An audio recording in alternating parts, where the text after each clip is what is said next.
இது தவறாக கட்டப்பட்ட பௌத்த விகாரை, இப்படியான வேலைகளை இனிமேல் செய்யக்கூடாது என்று எச்சரிக்கப்பட்டிருக்கிற தமிழ் மீடியாக்கள் முதலிலே அப்படியான விடயங்களையும் பார்த்து அதன் பிற்பாடு இந்த துவேஷத்தை தூண்டுகின்ற தமிழ் மீடியாக்கள் அதனை பதிவு செய்ய வேண்டும். அனுராவுக்கு நாங்கள் நன்றி கூற வேண்டும்.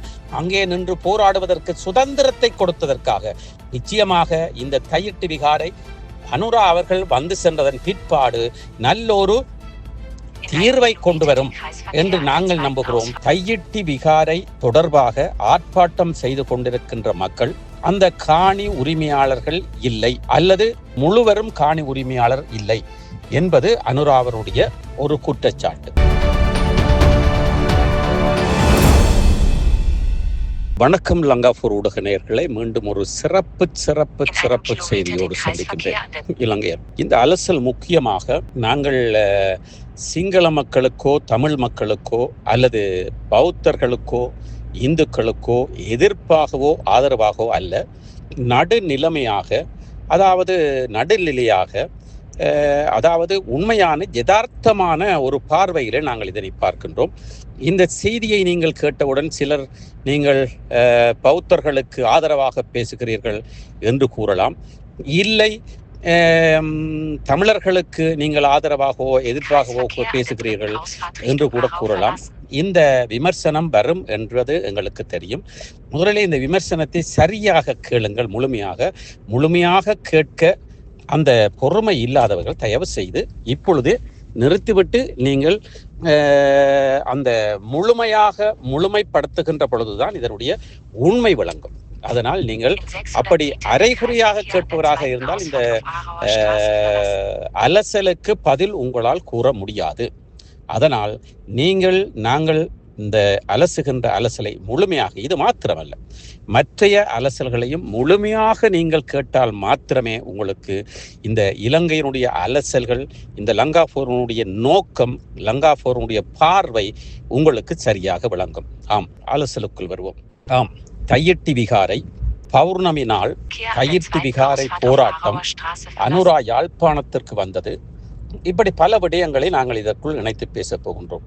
அனுரா இந்த தையிட்டி விகாரை தொடர்பாக அந்த அரங்கத்திலே பேசிய விடயம், அவருடைய பார்வை, அவருடைய குற்றச்சாட்டுக்கள், அவருடைய யதார்த்தமான அந்த தூர நோக்கு பார்வையை பற்றி அவருக்கு ஆதரவாக என்று மாத்திரமில்லாமல் அவர் விட்ட தவறுகளையும் நாங்கள் இங்கே சுட்டிக்காட்ட வருகின்றோம். அதாவது அனுராவினுடைய பார்வையிலே தையிட்டி விகாரை தொடர்பாக ஆர்ப்பாட்டம் செய்து கொண்டிருக்கின்ற மக்கள் அந்த காணி உரிமையாளர்கள் இல்லை, அல்லது முழுவரும் காணி உரிமையாளர் இல்லை என்பது அனுராவனுடைய ஒரு குற்றச்சாட்டு. அதே வேளையிலே அந்த தையிட்டி விகாரையிலே பௌர்ணமி நாளன்று கொழும்பிலே வேறு திசைகளிலே இருந்து வருகின்ற அந்த உல்லாச பிரியாணிகள் அல்லது பௌத்தர்கள், அங்கே வருபவர்கள் அத்தனை பேரும் மத துவேஷத்தை ஏற்படுத்துகின்றவர்களும் பிரிவினைவாதத்தை ஏற்படுத்துகின்ற துவேசிகளும் போல என்ற தொனியில் பேசியிருக்கிறார். நாங்கள் இங்கே பார்க்கின்ற பொழுது இரண்டு பக்கத்திலும் அவர் தவறுதான் விட்டிருக்கிறார். முதலிலே நாங்கள் பௌத்தர்கள் வருகின்றவர்கள் துரோகிகளா இல்லையா என்பதை நாங்கள் பார்க்கின்ற பொழுது அதற்குள் துரோகிகள், துவேசிகள், எதிர்க்கட்சியை சார்ந்தவர்கள் அல்லது அந்த பௌத்த மதத்தை தாங்கள் தான் அதிகப்படியாக வாழுகின்றோம், அதனால் இது பௌத்த நாடு என்று கூறிக்கொண்டு வருபவர்களும் இருக்கிறார்கள். அதில் மாற்று கருத்தில்லை. ஆனால் முழுக்க அவர்களா என்று பார்த்தால் நிச்சயமாக இல்லை. அங்கே வருகின்ற அதிகமானவர்கள், அதாவது 25% துவேச போக்கோடு வரலாம். துவேச போக்கோடு மக்களாக இருந்தாலும் ஆர்ப்பாட்டம் நடக்கின்ற பொழுது அங்கே ஏதாவது அசம்பாவிதம் நடைபெறலாம் என்று அவர்கள் வராமலும் இருந்திருக்கலாம்.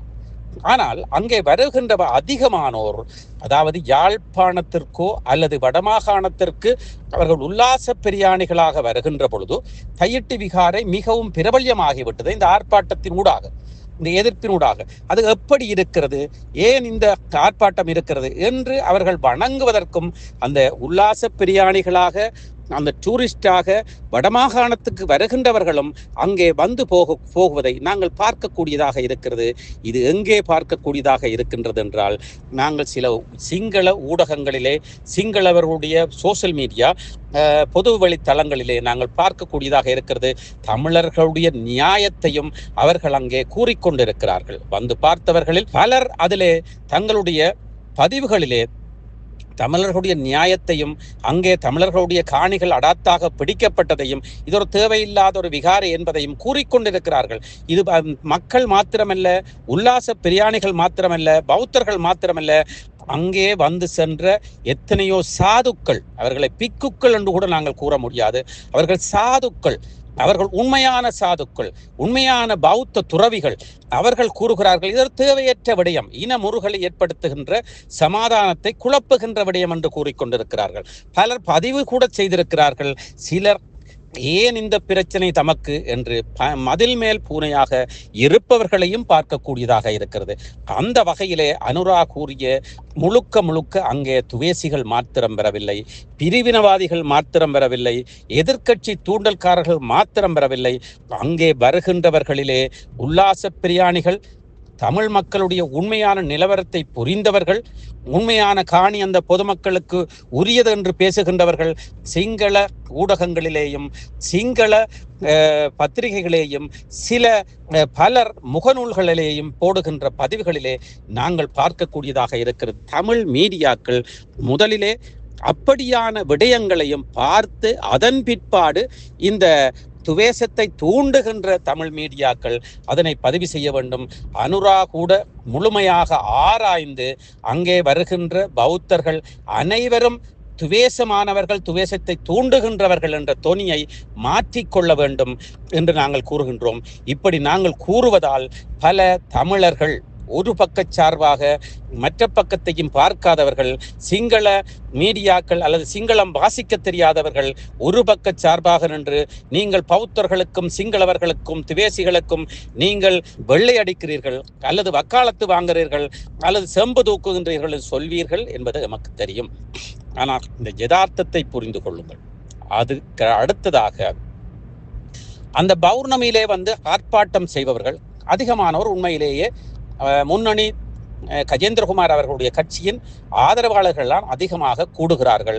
காரணம், அவர்கள் முன்னின்று அந்த ஆர்ப்பாட்டத்தை செய்கின்ற காரணத்தினால் தொடர்ந்து அவர் ஒருவரோ இருவரோ அதிகப்படியானவர்கள் அவர்கள்தான் நிற்கிறார்கள். அதற்காக அவர்கள் நிற்பது தவறு என்று கூற முடியாது. அங்கே ஆர்ப்பாட்டம் செய்கின்ற மக்கள் அனுரா கூறியது போல கட்டாயம் காணிக்கார சொந்தக்காரர்கள் மாத்திரம்தான் நின்று ஆர்ப்பாட்டம் செய்ய வேண்டும் என்பதல்ல. எங்களுடைய தமிழ் மக்களுடைய காணிகள் அபகரிக்கப்பட்டு கொண்டிருக்கிறது, இது தொடர்ந்து விடக்கூடாது என்பதற்காக ஒரு விழிப்புணர்வுக்கும் அந்த பாதிக்கப்பட்ட மக்களுக்கு ஆதரவாகவும் அங்கே உண்ணாவிரதம் இருப்பதோ போராட்டம் நடத்துவதோ இதிலே ஈடுபட்டு கொண்டிருப்பவர்கள் அனைவரையும் நாங்கள் தவறாக அவர்கள் சொந்தக்காரரா இல்லையா என்பதையும் அனுரா கேட்க முடியாது. முதலிலே அனுரா அங்கே இருந்தவர்களுடைய பதிவுகளை சென்ற பௌர்ணமியிலே பதிவு செய்திருக்கிறார். அதனூடாக நீங்கள் பார்க்கலாம், சொந்தக்காரர்கள் மாத்திரமல்ல, காணி சொந்தக்காரர்கள் உறவினர்கள், அவர்களுக்காக பாடுபடுபவர்கள், அவர்களுக்கு ஆதரவாக குரல் கொடுப்பவர்கள், அவர்களுக்கு ஆதரவாக போராடுகின்றவர்கள் அனைவரும் அங்கே குழுமி இருக்கிறார்கள். ஆனால் இது பெரிய பிரச்சனையாக போகுமாக இருந்தால் நிச்சயமாக ஒரு சிலர் பலராக மாற்றப்படும். இந்த அதாவது போர் மூட்டம், அதாவது போர் நடைபெறுகின்ற பொழுது விடுதலை புலிகளின் ஆதரவாளர்கள் இவர்கள் என்று தூக்கி சிறையில் அடைத்து விடுவார்கள், தண்டனை கொடுப்பார்கள், சுடுவார்கள் அல்லது அங்கவீனமாக்குவார்கள் அல்லது காணாமலாக்கப்படுவார்கள். இப்படியான விடயம் நடந்துவிடும். ஆனால் இப்பொழுது மக்களுக்கு இந்த அனுரா ஆட்சியிலே அந்த சுதந்திரம் இருக்கிறது. அதற்கு அனுராவுக்கு நாங்கள் நன்றி கூற வேண்டும். அங்கே நின்று போராடுவதற்கு சுதந்திரத்தை கொடுத்ததற்காக நிச்சயமாக இந்த தையிட்டு விகாரை அனுரா அவர்கள் வந்து சென்றதன் பிற்பாடு நல்லொரு தீர்வை கொண்டு வரும் என்று நாங்கள் நம்புகிறோம். காரணம், அனுரா முழுமையான அந்த ஆராய்வோடு இதற்கான முடிவுக்கு வர வேண்டும். அதாவது வருகின்ற பௌர்ணமிக்கு வருகின்ற அத்தனை பேரும் துவேசிகள் அல்ல என்ற முடிவுக்கு அனுரா வர வேண்டும். அதே வேளையிலே அந்த ஆர்ப்பாட்டம் செய்கின்றவர்கள் வெறும் காணிக்காரர் மாத்திரமல்ல, காணிக்காரன் சொந்தக்காரர்கள், உறவினர்கள், அவர்களுக்கு ஆதரவளிக்கின்றவர்கள் தான் அங்கே நிற்கின்றார்கள் என்ற ஒரு யதார்த்த உண்மை. சரியான அந்த ஆர்ப்பாட்டத்தை சரி செய்ய வேண்டும். அந்த சரியான ஆர்ப்பாட்டம் சரி என்பதை அனுரா புரிந்து கொள்ள வேண்டும். இது அனுரா புரியாவிட்டாலும் அனுராவினுடைய கட்சிக்காரர்கள் யாழ்ப்பாணத்தில் இருக்கின்ற ரஜீவனோ, இளங்குமரனோ, அல்லது ஸ்ரீஸ்கந்தராஜாவோ அல்லது சந்திரசேகர் அவர்களோ இவர்கள் அவருக்கு எடுத்து கூற வேண்டும். 2 விடயத்தையும் எடுத்து கூற வேண்டும். வருகின்றவர்கள் அனைவரும் வெறும் துவேசிகள் மாத்திரமல்ல, அங்கே வருகின்ற உல்லாச பிரியாணிகளும் வருகிறார்கள். அவர்கள் துவேசிகள் என்று நாங்கள் கூற முடியாது முழுமையாக. அதே வேளையிலே ஆர்ப்பாட்டம் செய்கின்றவர்கள் அத்தனை பேரும் போராட்டக்காரர்கள், வெறுப்பானவர்கள், பௌத்தத்துக்கு எதிரானவர்கள் அல்லது வெறும் காணி சொந்தக்காரர்கள் மாத்திரமல்ல, இவர்களுக்கும் உரிமை இருக்கிறது. அதாவது அந்த தையிட்டி போராட்டத்திலே போராடுவதற்கு உரிமை இருக்கிறது. இந்த போராட்டம் நடைபெறுகின்ற பொழுது நாமும் இதற்கான தீர்வு கிடைக்காது என்று நினைத்தோம். இருந்தாலும் பல பௌத்த பிக்குகளை பேச வைத்திருக்கிறது. அதாவது இது தவறாக கட்டப்பட்ட பௌத்த விகாரை, இப்படியான வேலைகளை இனிமேல் செய்யக்கூடாது என்று எச்சரிக்கப்பட்டிருக்கிறது. அதிலே அனுராவுக்கு நாங்கள் ஒரு நன்றியை கூற வேண்டும். திருகோணமலையிலே அங்கே நிறுவப்பட்ட அந்த பௌத்த விகாரையிலே ஈடுபட்ட அந்த 7 பேரையும் அவர் சிறையிலே அடைத்திருக்கிறார். அவர்களுக்கு தண்டனை கிடைக்குமோ இல்லையோ, அவர்களுக்கு சட்ட முறையின்படி சட்டத்தின் கீழ் கைது செய்யப்பட்டிருக்கிறார். அவர்களை சிறையில் அடைத்திருக்கிறார். இதை அடைப்பதற்கும் ஒரு தில் வேணும். அதாவது அவருக்கும் ஒரு மன உறுதி வேண்டும், நேர்மை வேண்டும். அந்த வகையிலே நிச்சயமாக தமிழர்களாகிய நாம், அனுராவினுடைய அரசு வெறும் பௌத்தர்களுக்கு மாத்திரமல்ல, மூவினத்தவர்களுக்கும் இலங்கை சட்டத்திட்டத்தின் கீழ் தன்னால் எப்படி முடியுமோ அதிகபட்சம் அனைவரையும் சமனாக பார்க்கின்ற போக்கை பார்க்கக்கூடியதாக இருக்கிறது. சில நிகழ்வுகள், சில சம்பவங்கள், அவரால் முடியாத விடயங்களும் இருக்கிறது. அதை அவர் செய்வாராக இருந்தால் ஆட்சி கலைக்கப்படும், அல்லது இராணுவ ஆட்சி தோன்றலாம், அல்லது பல நெருடல்கள் அவருடைய ஆட்சிக்கும் நாட்டுக்கும் ஏற்படும் என்பதால் சில விடயங்களில் அவர் அடக்கி வாசிப்பதையும் நாங்கள் பார்க்கக்கூடியதாக இருக்கிறது. அப்படியான விடயங்களை வருகின்ற அலசல்களிலே லங்காபோர் ஊடகம் இலங்கையன் அவர்கள் உங்களுக்காக அலசுவதற்காக இருக்கிறார். இதனுடைய யதார்த்தத்தை நீங்கள் புரிந்து கொண்டு தயவு செய்து இந்த யதார்த்தத்தையும் உண்மையையும் 2 பக்கத்திலேயும் அவர் அனுரா அவர்கள் சுமத்திய குற்றச்சாட்டு மிக தவறு என்பதை நாங்கள் முன்வைக்கின்றோம். அதற்காக நாங்கள் அனுராவுக்கு எதிர்ப்பானவர்களோ என்பிபிக்கு எதிர்ப்பானவர்களோ அல்ல. நாங்கள் எப்பொழுதும் லங்காபோர் ஊடகம் அனுராவுடைய ஆளுங்கட்சிக்கும் மக்களுக்கும் மூவின மக்களுக்கும் மும்மொழி கல்வியின் உயர்வுக்கும் தொடர்ந்தும் பாடுபடுவோம், தொடர்ந்தும் குரல் கொடுப்போம் என்று கூறுகிறோம். லங்காபோர் ஊடகம் இலங்கையன். நன்றி, வணக்கம். சுவிட்சர்லாந்துல வீடு வாங்க போறீங்க, இல்ல ஆல்ரெடி உங்களுக்கு அங்க வீடு இருக்குன்னா இந்த வீடியோ உங்களுக்காக தான். ஸோ ஸ்கிப் பண்ணாம ஃபுல்லா பாருங்க. ஒரு மனிதனுக்கு வீடு அப்படிங்கிறது ரொம்பவே அத்தியாவசிய தேவை. அத்தியாவசிய தேவைகள்ல முக்கியமான பங்கு வகிக்கிறதே இந்த வீடு தான்.